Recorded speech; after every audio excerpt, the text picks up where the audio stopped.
پیارے دوستو، آج کی اس ویڈیو میں ہم آپ کے ساتھ یہ بات کرنے والے ہیں کہ جب پہلی بار جناب جبرائیل علیہ السلام اللہ کے پیارے نبی حضور صلی اللہ علیہ وآلہ وسلم کے سامنے آئے تو ایسا کیا ہوا کہ جس کو دیکھ کر آپ صلی اللہ علیہ وآلہ وسلم بہت گھبرا گئے اور پسینہ پسینہ ہو گئے۔ اس لیے آج کا ویڈیو آپ سبھی کے لیے بہت زیادہ خاص ہے، آپ اس کو آخر تک ضرور دیکھیں گا۔ اس واقعے کو پورا سن کر آپ بھی حیران اور پریشان ہو جائیں گے، اور اگر آپ کو پیارے نبی صلی اللہ علیہ وآلہ وسلم سے سچی محبت ہے تو آپ اس ویڈیو کو دل سے ایک لائک کریں اور کمنٹ باکس میں یا رسول اللہ لکھ کر شیئر بھی کر دیں تاکہ اور بھی لوگوں کے پاس میں یہ واقعہ پہنچ جائے۔ تو چلیے دوستو شروع کرتے ہیں۔ پیارے دوستو، اعلان نبوت سے پہلے اللہ کے پیغمبر جناب رسول کریم صلی اللہ علیہ وآلہ وسلم کچھ کھانے پینے کا سامان اپنے ساتھ لے کر غار حرا کی پہاڑی پر چلے جایا کرتے تھے اور وہاں پر جا کر اللہ کی عبادت کرتے تھے،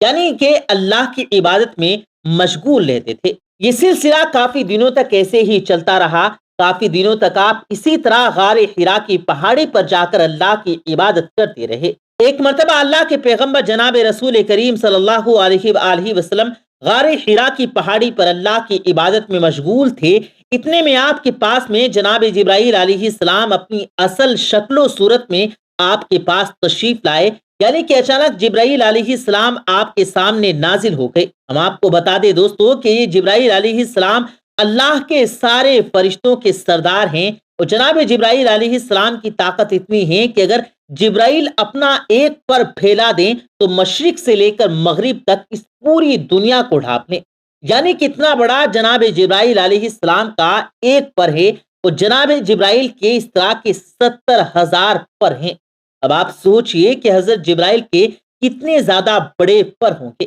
اس کے علاوہ جناب جبرائیل کی پرواز کا عالم یہ ہے کہ ان کی سپیڈ اتنی زیادہ ہے کہ یہ پلک جھپکتے ہی سدرا سے زمین پر آ جاتے ہیں اور پلک جھپکتے ہی زمین سے واپس سدرا پر پہنچ جاتے ہیں۔ یہ جناب جبرائیل علیہ السلام کی طاقت کا عالم ہے۔ اگر حضرت جبرائیل علیہ السلام چاہیں تو اس پوری زمین کو اٹھا کر پلٹ سکتے ہیں۔ قوم لوط کو اس طرح سے جناب جبرائیل علیہ السلام نے پلٹ دیا تھا۔ یہ حضرت جبرائیل علیہ السلام کی شان ہے جو اللہ کے ایک فرشتے ہیں۔ جبرائیل کے ایک مقتدی بھی ہیں جن کا نام اسرائیل علیہ السلام ہے، جن کو ملک الموت بھی کہا جاتا ہے۔ وہ ہر انسان کے گھر میں آتا ہے، اور جس انسان کو یہ ایک بار دیکھ جاتا ہے تو پھر وہ دوبارہ کسی انسان کو دیکھ نہیں پاتا، یعنی کہ پھر وہ کسی اور کو دیکھنے سے ہمیشہ ہمیشہ کے لیے محروم رہ جاتا ہے۔ حضرت اسرائیل کی طاقت اتنی زیادہ ہے کہ اگر اسرائیل کسی پر اپنی انگلی رکھ دیں تو اس انسان کی موت واقع ہو جاتی ہے، یعنی کہ وہ انسان مر جاتا ہے۔ اب آپ اس سوچئے کہ جناب اسرائیل کی طاقت یہ ہے تو پھر حضرت جبرائیل علیہ السلام کی طاقت کا کیا عالم ہوگا۔ تو دوستو، یہی جناب جبرائیل علیہ السلام پہلی بار اپنی اصل شکل و صورت میں اللہ کے پیارے نبی صلی اللہ علیہ وآلہ وسلم کے سامنے حاضر ہو گئے اور کہنے لگے، پڑھو۔ یہ سن کر آپ صلی اللہ علیہ وآلہ وسلم نے فرمایا کہ مجھے پڑھنا نہیں آتا۔ حضرت جبرائیل نے دوبارہ کہا کہ پڑھو۔ آپ صلی اللہ علیہ وسلم نے پھر کہا کہ مجھے پڑھنا نہیں آتا۔ حضرت جبرائیل علیہ السلام نے تیسری مرتبہ کہا کہ پڑھو۔ آپ نے پھر کہا کہ مجھے پڑھنا نہیں آتا۔ اس کے بعد جناب جبرائیل علیہ السلام نے اللہ کے پیارے نبی صلی اللہ علیہ وآلہ وسلم کو اپنے سینے سے لگایا، اور سینے سے اس طرح سے لگایا کہ جبرائیل امین نے حضور صلی اللہ علیہ وآلہ وسلم کی بغل میں اپنے دونوں ہاتھ ڈالے، یعنی کہ اللہ کے نبی کے دونوں ہاتھ باہر کی طرف کر دیے، پھر جبرائیل نے پیارے نبی کو اپنے سینے سے لگایا اور پھر زور سے دبا دیا، یعنی کہ بہت زور سے بھینچ دیا۔ حدیث شریف میں آتا ہے کہ اللہ کے پیارے نبی صلی اللہ علیہ وآلہ وسلم نے فرمایا کہ اس وقت جناب جبرائیل نے مجھے اتنی زور سے دبایا تھا کہ قریب تھا کہ میری جان نکل جاتی، مگر جبرائیل نے مجھے زور سے دبا کر چھوڑ دیا، اور پھر فرمایا کہ پڑھو اپنے رب کے نام کے ساتھ جس نے آپ کو اور تمام دنیا کو پیدا کیا انسان کو جمے ہوئے خون کے ایک لوتھڑے سے۔ پڑھو، حال یہ ہے کہ تمہارا رب بڑا ہی رحم کرنے والا ہے۔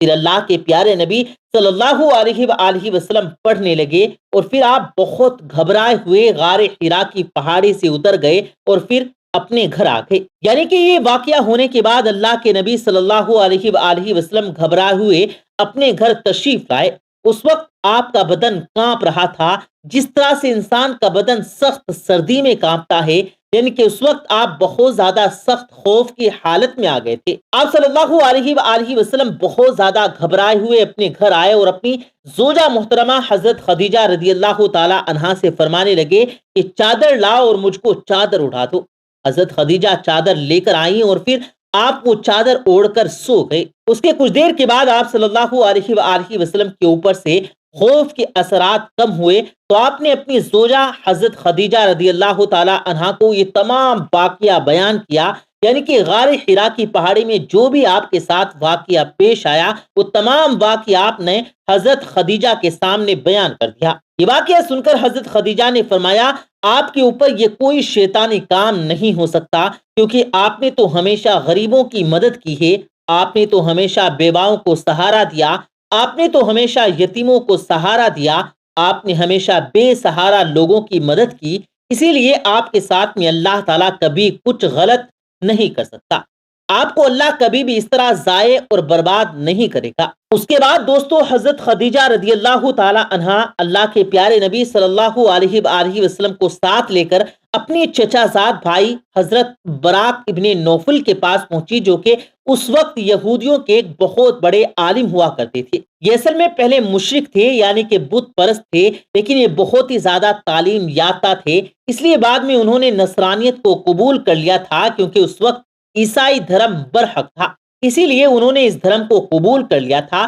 اور پھر انہوں نے تورات اور انجیل کو حفظ بھی کر لیا تھا، یعنی کہ اس وقت یہ تورات اور انجیل کے ایک بہت بڑے عالم تھے۔ اسی لیے حضرت خدیجہ رضی اللہ تعالی عنہا اللہ کے پیارے نبی صلی اللہ علیہ وآلہ وسلم کو ساتھ لے کر اپنے انہی چچا زاد بھائی کے پاس پہنچی اور جا کر تمام واقعہ بیان کر دیا۔ حضرت براق ابن نوفل کی اس وقت اپنے بڑھاپے کی وجہ سے بینائی چلی گئی تھی، اس وقت وہ دیکھ نہیں پاتے تھے۔ جب انہوں نے اللہ کے نبی صلی اللہ علیہ وآلہ وسلم کی یہ حالت سنی تو پوچھنے لگے کہ آپ کو کیا ہوا؟ تو آپ صلی اللہ علیہ وآلہ وسلم نے فرمایا کہ میں غار حرا کی پہاڑی پر اللہ کی عبادت میں مشغول تھا، اتنے میں میرے پاس میں اس طرح سے ایک بہت شخص اچانک سے میرے سامنے آ گیا اور پھر کہنے لگا کہ پڑھو۔ جب میں نے نہیں پڑھا تو اس نے پھر اپنے سینے سے لگا کر مجھ کو بہت زور سے دبایا، پھر میں نے پڑھنا شروع کر دیا۔ اب دوستو جیسا کہ ہم نے آپ کو پہلے بھی بتایا کہ حضرت براق ابن نوفل اس وقت تورات اور انجیل کے ایک بڑے عالم تھے،